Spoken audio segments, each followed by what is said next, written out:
Praise the Lord. പ്രിയപ്പെട്ടവരെ, നിങ്ങൾ സുഖവും സന്തോഷവുമായിരിക്കുന്നല്ലോ. ഒരു പുതിയ ദിനം കൂടെ കർത്താവ് നമുക്ക് ദാനമായി തന്നല്ലോ. ഇന്ന് പ്രഭാതത്തിൽ ദൈവാത്മാവ് നിങ്ങളോട് സംസാരിക്കാൻ എനിക്ക് നൽകിയ വചനഭാഗം ഇതാണ്.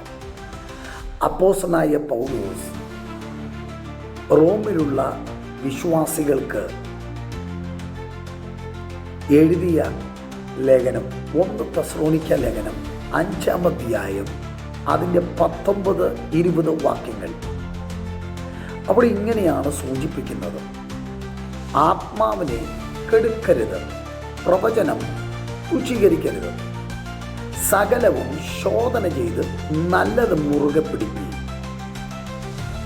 ആകയാൽ നമുക്ക് ലഭിച്ച കൃപയ്ക്കൊത്തവണ്ണം വെവ്വേറെ വരം ഉള്ളതുകൊണ്ട് പ്രവചനമെങ്കിൽ വിശ്വാസത്തിന് ഒത്തവണ്ണം ആമേൻ നമുക്ക് മുന്നേറുവാൻ കർത്താവ് കൃപ ചെയ്യട്ടെ. അപ്പോസ്തലൻ പൗലോസ് റോമാലേഖനം 12-ാം അധ്യായം 6-ാം വാക്യം ഇങ്ങനെയാണ് പറയുന്നത്: ദൈവത്തിൻ്റെ പ്രവാചകനെ നിരസിച്ച് കളയുന്ന സഭ അധപ്പതിച്ചു കൊണ്ടിരിക്കുന്ന സഭയാണെന്ന് നമുക്ക് വായിക്കുമ്പോൾ മനസ്സിലാകും. ദൈവവചനത്തിൻ്റെ സത്യങ്ങൾ അംഗീകരിക്കാതെ അതിൻ്റെ പ്രമാണങ്ങളിൽ നിന്ന് ദൈവിക വഴിയിൽ നിന്ന് തെറ്റി ലോക തന്മയത്വത്തിലേക്ക് അനുരഞ്ജനത്തിനെങ്കിലേക്കും വഴുതിപ്പോകുന്ന ഒരു കാലഘട്ടത്തിലാണ് നാം ആയിരിക്കുന്നത്. ആയതിനാൽ പ്രിയ ദൈവ മക്കളെ, പ്രിയ ദൈവത്തിൻ്റെ ദാസന്മാരെ, പ്രവചനം തുച്ഛീകരിക്കാതെ നല്ലത് മാത്രം മുറുകെ പിടിച്ച്, ആകാത്തതിനെ തള്ളിക്കളഞ്ഞ് നല്ലതിനെ മുറുകെ പിടിച്ച്, സകലതും ശോധന ചെയ്ത് നല്ലതിനെ മുറുകെ പിടിച്ച്, ആത്മാവിനെ കെടുത്തിക്കളയാതെ സകലതും ശോധന ചെയ്ത് മുറുകെ പിടിപ്പാൻ ദൈവത്തോട് നമുക്ക് അവൻ്റെ കൃപയ്ക്കായി യാചിക്കാം. ഈ കാലഘട്ടങ്ങളിൽ ഞാൻ കണ്ടുവരുന്ന ഒരു പ്രതിഭാസം, ആമേൻ, ഈ നാളുകളിൽ കണ്ടുവരുന്ന ഒരു രീതിയെന്ന് പറയുന്നത് ഉയർച്ചകൾ മാത്രം കേട്ട് തഴമ്പിച്ച് ഹല്ലേലൂയയും സ്തോത്രവും പറഞ്ഞു പോകുന്ന ഒരു കാലഘട്ടത്തെയാണ് ഞാനിപ്പോൾ കാണുന്നത്. ഞാൻ വിമർശിക്കുവാനല്ല നിൽക്കുന്നത്, മറിച്ച് നിങ്ങളോടൊരു സന്ദേശം.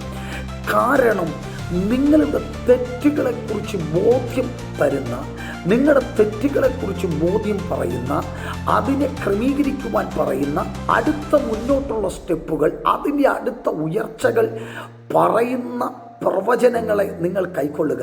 നിങ്ങളുടെ കുറവുകളെ ഒരഭിഷിക്തൻ തൻ്റെ ദൈവാലോചനയോടെ വിളിച്ചു പറയുന്നെങ്കിൽ അത് നിങ്ങൾ സ്വീകരിക്കാൻ നിങ്ങൾ തയ്യാറാകണം. കാരണം ദൈവം ശുദ്ധീകരണം കൂടാതെ ആരും കർത്താവിനെ കാണുകയില്ല. അപ്പോൾ ശുദ്ധീകരണം വെളിപ്പെട്ടെങ്കിൽ മാത്രമേ പ്രവചനങ്ങൾ നിവൃത്തിയാകൂ, വാഗ്ദത്തങ്ങൾ നിവൃത്തിയാകൂ. കുറവുകൾ പരിഹരിക്കപ്പെടാതെ ദൈവ പദ്ധതി നടക്കുമെന്ന് പറയുന്ന പ്രവചനങ്ങളെ നീ ഉൾക്കൊള്ളരുത്. ആമേൻ. നിന്നിലുള്ള മലിനതകളിൽ പ്രവർത്തിക്കുന്ന ദൈവമല്ല എൻ്റെ ദൈവം. മലിനതകളെ മാറ്റി ശുദ്ധിയിൽ വെളിപ്പെടുന്നവനാണ് എൻ്റെ ദൈവം. മലിനതകളെ മേൽ പ്രവർത്തിക്കുന്നവനല്ല, വിശുദ്ധിയിൽ പ്രവർത്തിക്കുന്നവനാണ് എൻ്റെ ദൈവം. ആയതിനാൽ വിശുദ്ധിയിൽ ജീവിക്കുവാൻ, ദൈവവചനത്തിൻ്റെ അടിസ്ഥാനത്തിൽ മുന്നോട്ട് പോകുവാൻ നിങ്ങളെ തന്നെ ക്രമീകരിക്കുമല്ലോ. ആമേൻ. എന്നെയും നമ്മളെ ഓരോരുത്തരെയും ദൈവവചനത്തിൻ്റെ അകത്ത് നിന്ന് വിശുദ്ധീകരണത്തിനായി ദൈവവചനത്തിൻ്റെ വ്യവസ്ഥയ്ക്ക് വേണ്ടി നമുക്ക് ഏൽപ്പിച്ചു കൊടുത്ത് മുന്നോട്ട് പോകാം. പരിശുദ്ധാത്മാവാം ദൈവം നിങ്ങളോട് പറഞ്ഞ പ്രോമിസുകൾ, നിങ്ങളോട് പറഞ്ഞ വാഗ്ദത്തങ്ങൾ അത് നിവർത്തിക്കുക തന്നെ ചെയ്യും. അല്ലാതെ മലിനത മാറാതെ, അശുദ്ധി മാറാതെ വാഗ്ദത്തം നടക്കുകയില്ല, പ്രവചനം നടക്കുകയില്ല, വെളിപ്പാടുകൾ നടക്കുകയില്ല.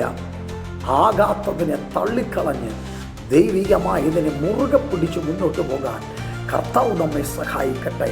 God bless you in Jesus name. Amen.